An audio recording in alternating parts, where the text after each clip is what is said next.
अवधूत चिंतन श्री गुरुदेव दत्त. श्री स्वामी समर्थ. स्वामी भक्तांनो नमस्कार.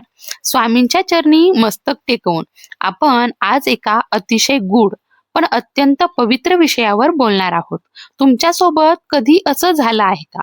रात्री गाढ झोपेत असताना अचानक तुमचे डोळे उघडतात.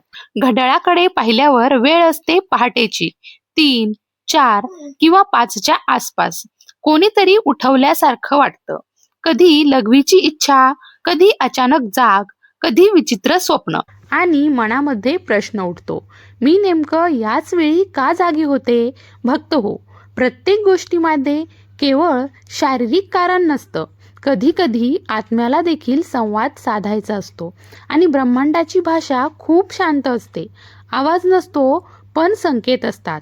आज आपण भीती पसरवण्यासाठी नाही बोलणार, तर जागरूकतेसाठी बोलणार आहोत. कारण जो भक्त जागरूक असतो त्याच्यावर स्वामींची कृपा लवकर होते. पहाटेची वेळ इतकी विशेष का असते? रात्रीचा शेवट आणि दिवसाची सुरुवात जिथे एकमेकांना स्पर्श करतात तो काळ म्हणजे पहाट. हा काळ केवळ घड्याळातील वेळ नाही, हा ऊर्जा बदलण्याचा क्षण आहे. दिवसभर जगातील आवाज, विचार, तणाव, धावपळ, पण पहाटे विश्व शांत असतं. मनाची तरंग लहान असतात आणि आत्म्याचा आवाज जास्त स्पष्टपणे ऐकू येतो. योगी, ऋषी, साधक सगळे या वेळेला साधना का करतात माहीत आहे का? कारण यावेळी देवाजवळ जाणं खूप सोपं असतं. जर तुम्ही पहाटे जागे होत असाल तर सर्वप्रथम घाबरू नका. हे नेहमी संकटाचं चिन्ह नसतं. अनेकदा ही आत्म्याची सौम्य हाक असते. कधी शरीराची गरज असते, कधी मनात दडलेले विचार वर येतात आणि कधी देव तुम्हाला फक्त एक क्षण देतो स्वतःकडे पाहण्याचा. भक्त हो, दिवसभर आपण जगासाठी जगत असतो, पण पहाटेचा तो एक क्षण तो देव आणि तुमच्यातला असतो. वेळेनुसार सूक्ष्म आध्यात्मिक अर्थ. ही शास्त्र नाही, ही श्रद्धेची समज आहे जी आपल्याला जीवनाकडे वेगळ्या नजरेने पाहायला शिकवते.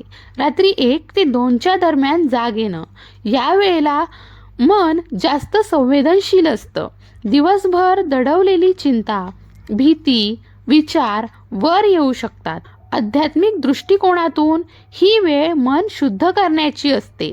जर तुम्ही जागे झालात तर डोळे बंद करा, श्वास हळू घ्या, मनात म्हणा, स्वामी, माझ्या मनातील सर्व भीती तुमच्या चरणी अर्पण. फक्त इतकं केलं तरी मन हलकं होतं. 2 ते 3च्या दरम्यान जाग येणं, ही वेळ पूर्वज स्मरणाशी जोडलेली असते असं मानलं जातं. याचा अर्थ कोणी रागावलं असा नाही, तर आपण आपल्या मुळांपासून दूर गेलो आहोत याची आठवण असू शकते. यावेळी जाग आली तर मनामध्ये आपल्या आईवडिलांचे, आजी आजोबांचे स्मरण करा. त्यांना धन्यवाद द्या आणि म्हणा, तुमच्यामुळेच मी आहे. कृतज्ञता ही सर्वात मोठी शांती देणारी शक्ती आहे. 3 ते 4 अत्यंत सूक्ष्म वेळ. भक्त हो, इथून पुढे ऊर्जा अधिक पवित्र होत असते. ही वेळ अनेकदा आत्मजागृतीची सुरुवात असते. जर यावेळी तुम्ही जागे झालात तर हा प्रश्न विचारा, मी आयुष्यात योग्य दिशेने चाललो आहे का? देव अनेकदा प्रश्न देतो, उत्तर आपण शोधायचं असतं. 4 ते 5 मध्ये म्हणजेच ब्रह्ममुहूर्त, हा काळ अत्यंत शुभ मानला जातो.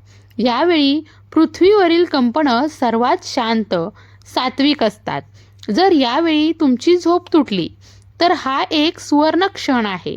उठून बसावं असं नाही, पण पलंगावर बसून ओम नमः शिवाय किंवा श्री स्वामी समर्थ 11 वेळा जप करा. तर भक्त हो, हा जप तुमच्या दिवसाची दिशा बदलू शकतो. या क्षणी काय करू नये? फोन हातात घेऊ नका, सोशल मीडियामध्ये जाऊ नका. तो क्षण देवाचा आहे, जगाचा नाही. फक्त श्वास, मंत्र आणि शांतता. स्वामी समर्थ आणि पहाट. स्वामी समर्थ नेहमी म्हणायचे, भक्ताने देवाला शोधायला धावायची गरज नाही. भक्त मन शांत केलं की देव स्वतः येतो. पहाट म्हणजे मन शांत होण्याची देवाने दिलेली वेळ आहे. स्वप्न आणि संकेत पहा. कधी यावेळी स्वप्नातून जाग येते. स्वप्न म्हणजे नेहमी भविष्यवाणी नसते.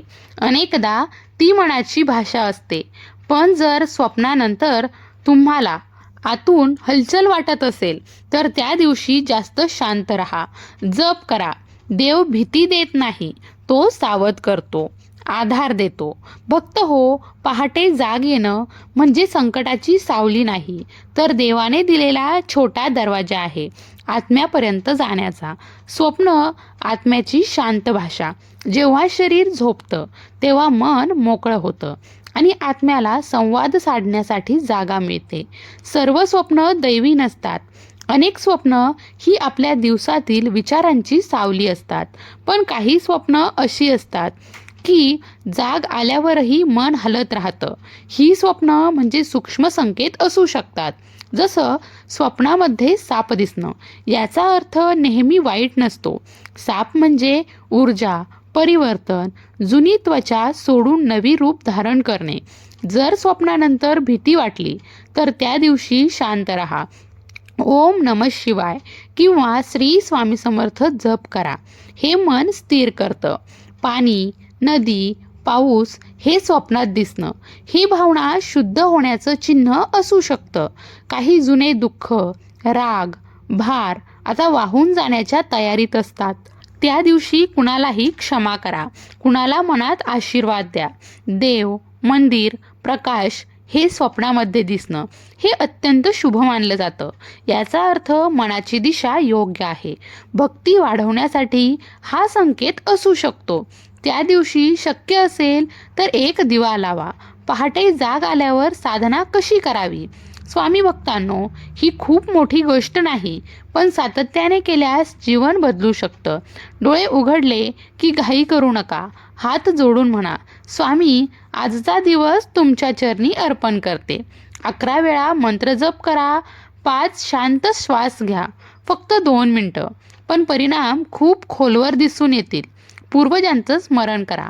भीती नव्हे, कृतज्ञतेसाठी. आपण कोणाच्या तरी आशीर्वादावर उभे आहोत. आई वडील, आजी आजोबा, आपली वंश परंपरा, त्यांना आठवणं म्हणजे दोष नाही, तो आदर आहे. महिन्यातून एकदा थोडं अन्न पक्ष्यांना द्या. गाय, कुत्रा किंवा गरजू व्यक्तीला मदत करा. ही सेवा म्हणजेच पूर्वजांप्रती कृतज्ञता. घरातील ऊर्जा शांत ठेवण्यासाठी घरात रोज सकाळी खिडक्या उघडा. सूर्यप्रकाश येऊ द्या. एखादा स्तोत्र, मंत्र किंवा भजन लावा. नकारात्मकता भीतीने जात नाही, ती प्रकाशाने जाते. ब्रह्ममुहूर्त तुमचं भाग्य बदलू शकतो. स्वामी भक्तांनो, ज्यांना ब्रह्ममुहूर्तामध्ये जाग येते ते खूप भाग्यवान असतात. हा काळ म्हणजे विश्व तुमच्याशी हळू आवाजात बोलत असतो आणि यावेळी केलेला जप, संकल्प, प्रार्थना अनेक पटीने परिणाम देतो असं संत सांगतात. एक सोपी ब्रह्ममुहूर्त प्रार्थना म्हणा. ती मनातल्या मनात म्हणायची आहे. हे स्वामी समर्था, माझ्या मनातील अज्ञान दूर करा. माझ्या कुटुंबावर कृपा ठेवा आणि मला योग्य मार्गावर चालण्याची बुद्धी द्या. इतकं साधं पण अत्यंत प्रभावी. घाबरू नका, जोडले गेलात असं समजा. भक्तांनो, रात्री जाग येणं म्हणजे नेहमी त्रास नाही. कधी कधी ती दैवी स्पर्शाची जाणीव असते. देव आवाज करत नाही, तो शांतपणे स्पर्श करतो. स्वामी समर्थांचा संदेश आहे. स्वामी महाराज नेहमी म्हणतात, भक्ताने फक्त श्रद्धा ठेवावी, बाकी सर्व स्वामी सांभाळून घेतील. पहाटेचा तो क्षण म्हणजे श्रद्धेचं बीज रोवण्याची वेळ आहे. जर तुम्हाला देखील पहाटे जाग येत असेल तर आजपासून घाबरू नका. तो क्षण वाया जाऊ देऊ नका. तो देवाने दिलेला खास वेळ आहे. श्री स्वामी समर्थ. जर ही माहिती मनाला स्पर्श करून गेली असेल तर कमेंटमध्ये श्री स्वामी समर्थ नक्की लिहा. हा व्हिडिओ इतर भक्तांपर्यंत नक्की पोहोचवा, कारण कधीकधी एक छोटी माहिती देखील एखाद्याच्या जीवनात मोठा प्रकाश आणू शकते. आणि अशाच प्रकारच्या माहितीपूर्ण व्हिडिओसाठी आपल्या श्री स्वामी समर्थ यूट्यूब चॅनलला सबस्क्राईब नक्की करा. भिवू नकोस, स्वामी सदैव पाठीशी आहेत.